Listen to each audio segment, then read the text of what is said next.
Hello, everybody. Welcome to my Bible reading channel.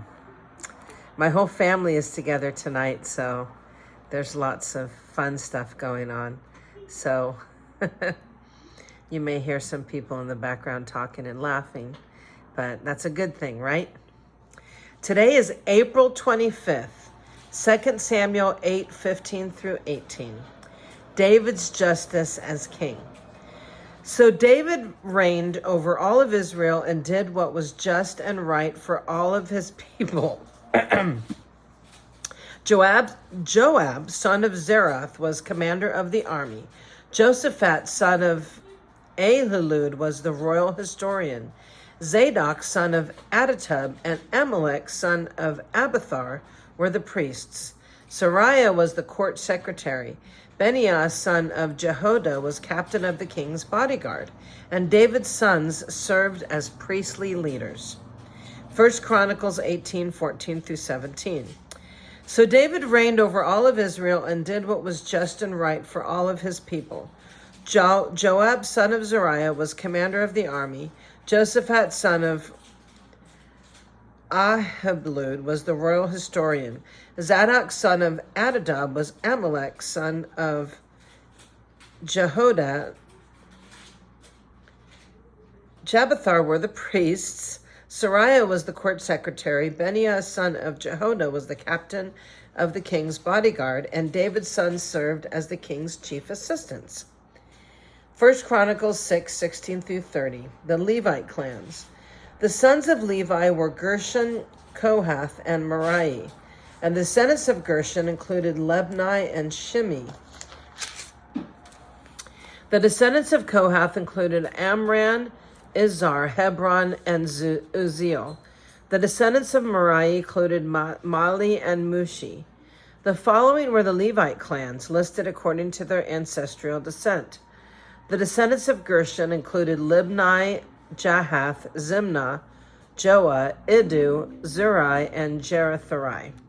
The descendants of Kohath included Anabab, Korah, Asher, Elkanah, Abiasaph, Esar, Tahath, Uriel, Isaiah, and Shaul.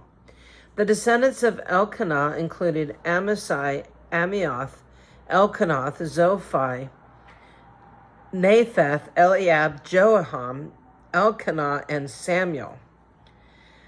Wow, the only one I could say properly was Samuel. The sons of Samuel were Joel, the older, and Abijah, the second. The descendants of Merari included Mahli, Libni, Shimei, Zua, Shimeah, Hagiath, and Asiath. Aaron's descendants, 1 Chronicles 6:50 through 53. The descendants of Aaron were Eleazar, Phinehas, Abishua, Bukai, Uzi, Zerai, Miriath, Amarath, Ahitub, Zadok, and Amazaz. The temple musicians, 1 Chronicles 6:31 through 48.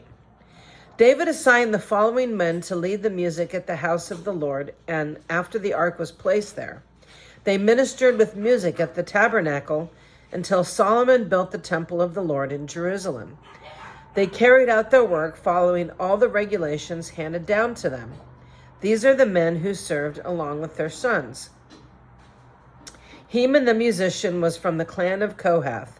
His genealogy was traced back through Joel, Samuel, Elkanah, Jerahim, Eliad, Toha, Zuph, Elkanah, Mahath, Amisiah, Elkanah, Joel, Azarath, Zephaniah, Tahath, Asher, Abisath, Korah, Izkar, Kohath, Levi, and Israel. Heman's first assistant was Asaph from the clan of Gershon. Asaph's genealogy was traced back through Berechiah, Shimeah, Michael, Basiath, Malchijah, Ethni, Zerah, Adai, Ethan, Zimmah, Shema, Jahath, Gershon, and Levi. Heman's second assistant was Ethan from the clan of Merari. Ethan's genealogy was traced back through Kishi, Abdi, Malach, Hashnabah, Amazoth, Hilkiah, Amzi, Bani, Shemer, Mahiliah, Mushi, Merari, and Levi. Their fellow Levites were appointed to various other tasks in the tabernacle, the house of God. 2 Samuel 9, 1 through 13. David's kindness to Mephibosheth. One day David asked, is anyone in Saul's family still alive, anyone to whom I can show kindness for Jonathan's sake? He summoned a man named Ziba, who had been one of Saul's servants. Are you Ziba? The king asked. Yes, sir, I am, Ziba replied. The king then asked him, is anyone still alive from Saul's family? If so, I want to show God's kindness to them. Ziba replied, well, yes, one of Jonathan's son is still alive. He is crippled in both feet. Well, where is he? The king asked. In Lodabar, Ziba told him, at the home of Machir, son of Amiel. So David sent for him and brought him from Machir's home. His name was Mephibosheth, and he was Jonathan's son and Saul's grandson. When he came to David, he bowed low to the ground in deep respect. David said, greetings, Mephibosheth. Mephibosheth replied, I am your servant. Don't be afraid, David said. I intend to show kindness to you because of my promise to your father Jonathan. I will give you all the property that once belonged to your grandfather Saul, and you will eat here with me at the king's table. Mephibosheth bowed respectfully and exclaimed, who is your servant that you should show such kindness to a dead dog like me? Then the king summoned Saul's servant Ziba and said, I have given your master's grandson everything that belonged to Saul and his family. You and your sons and servants are to farm the land for him to produce food for your master's household. But Mephibosheth, your master's grandson, will eat here at my table. Ziba had 15 sons and 20 servants. Ziba replied, yes, my lord the king, I am your servant, and I will do all that you have commanded. And from that time on, Mephibosheth ate regularly at David's table, like one of the king's own sons. Mephibosheth had a young son named Micah. From then on, all the members of Ziba's household were Mephibosheth's servants. And Mephibosheth, who was crippled in both feet, lived in Jerusalem and ate regularly at the king's table. 2 Samuel 10, 1 through 19. David defeats the Ammonites. Some time after this, King Nahash of the Ammonites died, and his son Hanun became king. David said, I am going to show loyalty to Hanun just as his father Nahash was always loyal to me. So David sent ambassadors to express sympathy to Hanun about his father's death.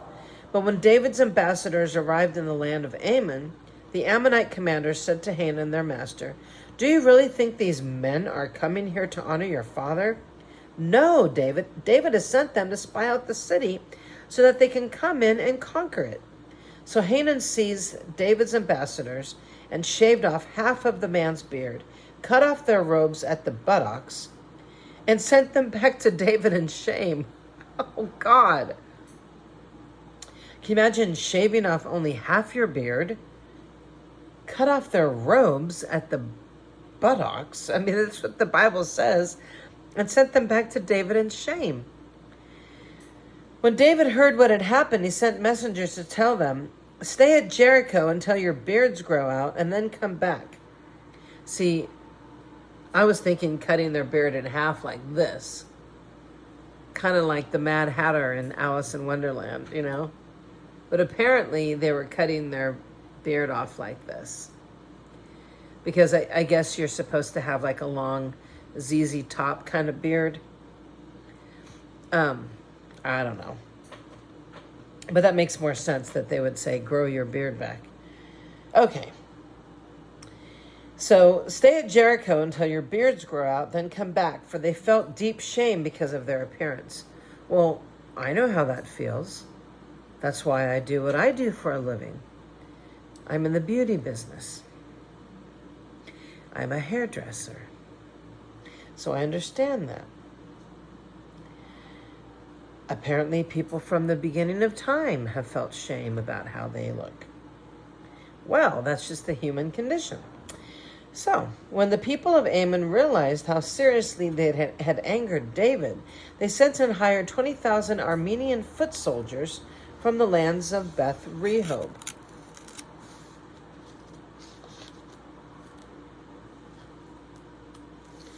Get the page turned. beat Beth Rehob and Zobath, 1,000 from the king of Makkah, and 12,000 from the land of Tob. When David heard about this, he sent Joab and all his warriors to fight them. The Ammonite troops came out and drew up their battle lines at the entrance of the city gate, while the Arameans from Zobath and Rehob and the men from Tob and Maccath positioned themselves to fight in the open fields. When Joab saw that he would have to fight on both the front and the rear, he chose some of Israel's elite troops and placed them under his personal command to fight the Arameans in the fields. He left the rest of the army under the command of his brother Abishai, who was to attack the Ammonites. "If the Arameans are too strong for me, then come over and help me," Joab told his brother. "And if the Arameans are too strong for you, I will come and help you. Be courageous. Let us fight bravely for our people and the cities of our God. May the Lord's will be done." When Joab and his troops attacked the Arameans, they began to run away. And when the Ammonites saw the Arameans running, they ran from Ashibia and retreated into the city. After the battle was over, Joab returned to Jerusalem. The Arameans now realized that they were no match for Israel. So when they regrouped, they were joined by additional Aramean troops summoned by Hadaezer from the other side of the Euphrates River. These troops arrived at These troops arrived at Helam under the command of Shobach, the commander of Hadazer's forces. When David heard what was happening, he mobilized all of Israel, crossed the Jordan River, and led the army to Helam. The Arameans positioned themselves in battle formation and fought against David. But again, the Arameans fled from the Israelites, and this time David's forces killed 700 charioteers and 400,000 foot soldiers, including Shobach, the commander of their army. When all the kings allied with Hadaezer and they saw that they had been defeated by Israel, they surrendered to Israel and became their subjects. After that, the Arameans were afraid to help the Ammonites. 1 Chronicles 19, 1-19. Sometime after this, King Nahash of the Ammonites died, and his son Hanun became king. David said, "I am going to show loyalty to Hanun because his father Nahash was always loyal to me." So David sent messengers to express sympathy to Hanun about his father's death. But when David's ambassadors arrived in the land of Ammon, the Ammonite commander said to Hanun, "Do you really think these men are coming here to honor your father? No, David has sent them to spy out the land so they can come in and conquer it." So Hanun seized David's ambassadors and shaved them, cut off their robes at the buttocks, and sent them back to David in shame. Oh my goodness. When David heard what had happened to the men, he sent messengers back to tell them, "Stay at Jericho until your beards grow out, then you come back," for they felt deep shame about their appearance. When the people of Ammon realized how seriously they had angered David, Hanun and the Ammonites sent 75,000 pounds of silver to hire chariots and charioteers from the Armenium, Aram, Mechach, and Zobach. And they also hired 32,000 chariots and secured the support of the king of Mechach and his army. These forces camped at Medeba, where they were joined by the Ammonite troops that Hanun had recruited from his own towns. When David heard about that, he sent Joab and all his warriors to fight them. The Ammonite troops came out and drew up their battle lines at the entrance of the city, while the other kings positioned themselves to fight in the open fields. When Joab saw that he would have to fight on both the front and the rear, he chose some of Israelites' elite troops and placed them under his personal command to fight the Arameans in the fields. He left the rest of the army under the command of his brother Abishai, who was to attack the Ammonites. "If the Arameans are too strong for me, then come over and help me," Joab told his brother. "And if the Ammonites are too strong for you, I will help you. Be courageous. Let us fight bravely for our people and the cities of our God. May the Lord's will be done." When Joab and his troops attacked, the Arameans began to run away.